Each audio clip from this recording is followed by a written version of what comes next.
Hello students, आपका मेरे channel Vashishtha maths academy में स्वागत है। ध्यान दीजिए बेटा, आज हम पार्शियल फ्रैक्शन टाइप 2 को डिस्कस करेंगे।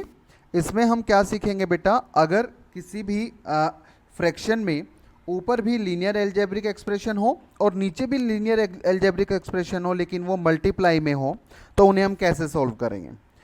तो सबसे पहले हम क्या करेंगे बेटा, यहाँ पर हमने ए लिखा, कैपिटल ए, अपॉन में जो पहले नंबर में हमारे पास है उसे हम नोट डाउन कर लेंगे, ठीक है। x प्लस 1, फिर प्लस बी, कैपिटल बी लिखना है, याद रखो।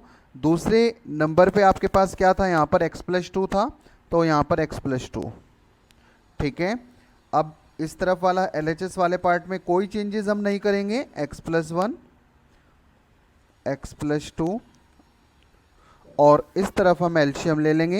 ये हमारे पास हुआ x प्लस 1 और x प्लस 2, ये एलसीएम हुआ। जैसा कि आपको पता है, इसकी मल्टीप्लाई इसमें और इसकी मल्टीप्लाई इसमें, यानी कि a into x plus 2 plus b into x plus 1, ठीक है।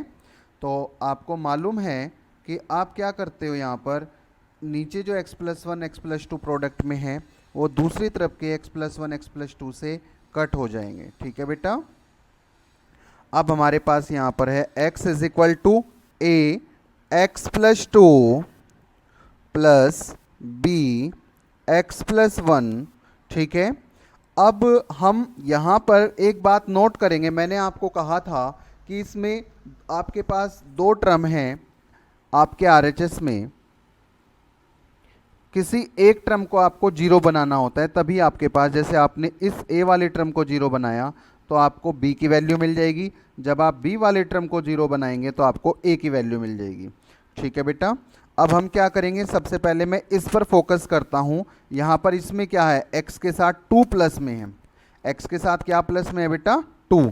तो जब एक्स के साथ 2 प्लस में है तो यहाँ पे मैंने क्या किया, मैं इसे कैसे जीरो बना सकता हूँ, put x is equal to -2। अगर हम यहाँ पर करें -2 प्लस 2 तभी तो जीरो बनेगा बच्चों, ठीक है, वेरी गुड। अब देखिए यहाँ पर हमने क्या किया, जहाँ जहाँ पूरी इक्वेशन में x है वहाँ मैं -2 रख दूंगा। तो ये मेरे पास -2 is equal to a into -2 plus 2 हुआ plus b -2 plus 1। So -2 is equal to, ये वाला पार्ट तो जीरो हो जाएगा क्योंकि ये दोनों आपस में क्या हो जाएंगे बेटा, कट हो जाएंगे, जीरो, यानी कि इसको लिखने की ज़रूरत नहीं है। अब हमारे पास क्या बचा बेटा, b इंटू, जब आप इसे सॉल्व करेंगे तो -2 प्लस -1 आपके पास क्या हुआ, -1। तो हम कह सकते हैं हमारे पास हुआ 2 is equal to -b, minus से माइनस कैंसिल हो गया, b की जो वैल्यू है हमारे पास 2 आई। इसी तरीके से अब हम क्या करेंगे, a की वैल्यू फाइंड कर लेंगे, ठीक है। 2 मिनट वेट कीजिए प्लीज़, इसको मैं थोड़ा सेट कर देता हूँ, ठीक है। अब हम इसमें क्या करेंगे बच्चों, यहाँ पर इसको थोड़ा बड़ा करो, बीच में लाओ, ओके, ठीक है। इस बार मैं क्या करूँगा बेटा, मैं इस पे फोकस करूँगा, मुझे इस वाले पार्ट को जीरो बनाना है। जब मैं इस वाले पार्ट को जीरो बनाऊँगा तो मैं क्या करूँगा बेटा, मैं यहाँ पर क्या वैल्यू रख सकता हूँ, ज़रा सोचिए एक बार बेटा, x प्लस 1 में क्या रखें कि ये जीरो हो जाए, सोचो, वेरी गुड। यहाँ पर आपने क्या, x की जगह -1 प्लस 1 और ये जीरो हो जाएगा, ठीक है बेटे। तो वही चीज़ हम यहाँ करने वाले हैं, आप बिल्कुल ठीक सोच रहे हैं। तो यहाँ पे हमने किया put x is equal to -1। जैसे ही आपने x इज इक्वल टू -1 यहाँ पर रखा तो जहाँ जहाँ x की वैल्यू है, यहाँ पर ध्यान से देखिएगा, यहाँ पर x की वैल्यू क्या है, -1 इज इक्वल टू a, फिर x की जगह -1 प्लस 2, फिर प्लस b, फिर -1 प्लस 1। Is that clear? क्या आपको ये समझ में आ गया बेटा? Very good. -1 is equal to, जब आप इन दोनों को सॉल्व कीजिएगा तो आपको मिलेगा +1 a इंटू 1, और ये वाला जो पार्ट है आपके पास, ये पार्ट आपके पास ज़ीरो हो गया, क्योंकि -1 + 1 कितना हुआ आपके पास ज़ीरो, और जीरो के इंटू जब आपने बी में करी तो वो ख़त्म हो गया।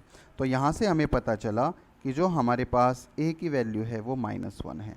अब हम क्या करेंगे बेटा, इसमें ए की जो वैल्यू है वो इक्वेशन ए और बी की वैल्यू इक्वेशन 1 में रख देंगे। Put a is equal to -1 and b is equal to b is equal to 2 in equation 1।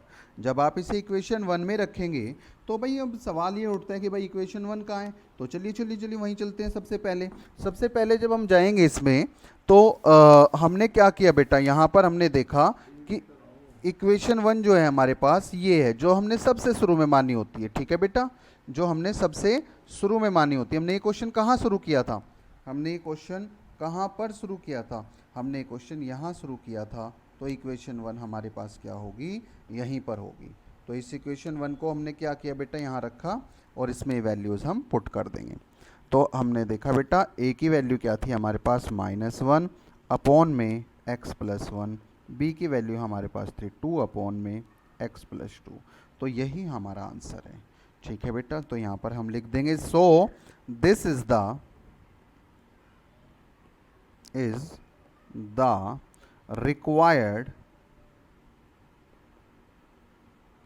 partial fraction।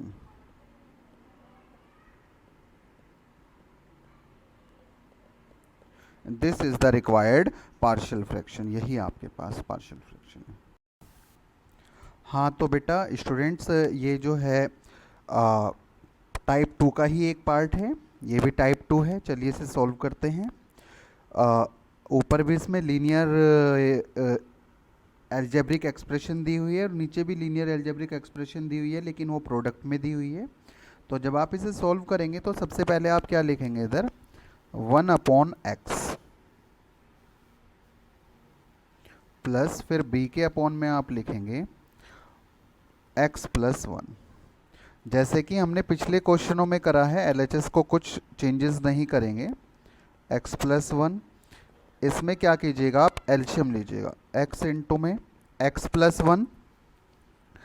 तो आपने जब एलसीएम लिया तो इसको जब आप सॉल्व करेंगे तो a की मल्टीप्लाई इसमें हो जाएगी, आपके पास हुआ a इंटू x+1, और b की जो मल्टीप्लाई होगी वो इसमें हो जाएगी तो b इंटू में x। ठीक है बेटा, इतना कर लेंगे हम। ठीक है, जैसा कि आपको पता है पिछले क्वेश्चंस में हम कर चुके हैं, डिनोमिनेटर वाला पार्ट डिनोमिनेटर वाले पार्ट से कट हो जाता है। अब हमारे पास क्या बचता है, 2x - 3 is equal to a into x+1 और प्लस bx। तो हमें क्या करना होता है, बारी बारी से a और b के जो कोफिशिएंट होते हैं उन्हें जीरो बनाना होता है। सबसे पहले हम a के कोफिशिएंट को जीरो बनाएंगे। तो जब हम इस पार्ट को जीरो बनाएंगे, जिसको मैंने रेड कलर से हाईलाइट किया है, तो बताइए, एक बार वीडियो को पॉज करके प्लीज़ सोचो कि क्या हम इसमें पुट कर सकते हैं कि ये जीरो बन जाए। हाँ जी, वेरी गुड, आपने बिल्कुल ठीक कहा है बेटा। हम यहाँ पर लिखेंगे put x is equal to -1।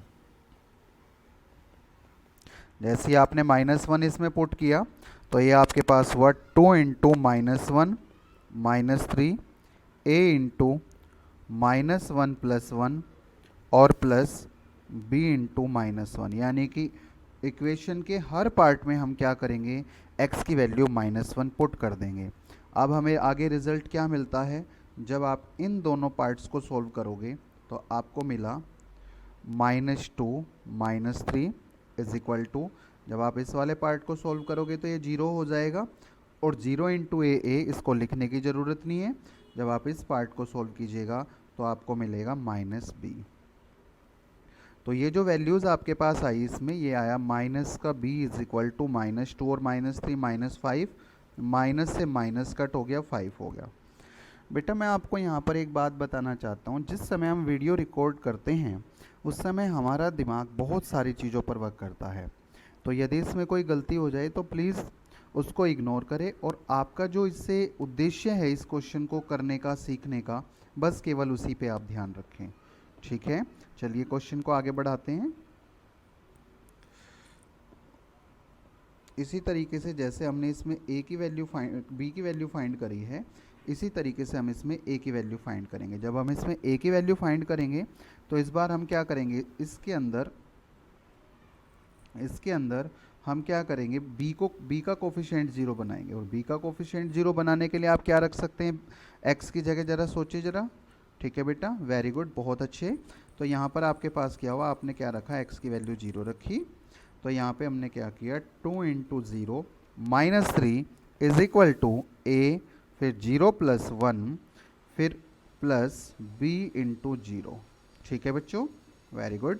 ये आपके पास -3 हो गया इज इक्वल टू, इधर आपके पास क्या हो जाएगा, a इंटू 1, और b को लिखने की ज़रूरत नहीं है। तो a इज इक्वल टू कितना हो गया, क्योंकि b 0 हो गया था इसे, इसलिए लिखने की ज़रूरत नहीं है। ये आपके पास -3 हुआ। अब हम क्या करेंगे, यहाँ पर put x is equal to -3 and y is equal to 5 in equation 1। जब आप इसे इक्वेशन 1 में रखेंगे, इक्वेशन आपके 1 कहाँ होती है बच्चों, आपके पास इक्वेशन ये जब जहाँ पे हम क्वेश्चन को शुरू करते हैं। ठीक है, तो जब आप इसे इसमें रखिएगा तो आपको क्या मिलेगा, चलो जी करते हैं इसको। तो यहाँ पे आपको मिला बेटा, x की वैल्यू आपने क्या रखी, इसमें x की वैल्यू हमारी निकली थी -3, तो -3 अपॉन x प्लस b क्या है आपके पास 5 अपॉन x प्लस 1। तो ये आपका आंसर आ गया। तो यहाँ पर हम लिखेंगे so this is the required partial fraction.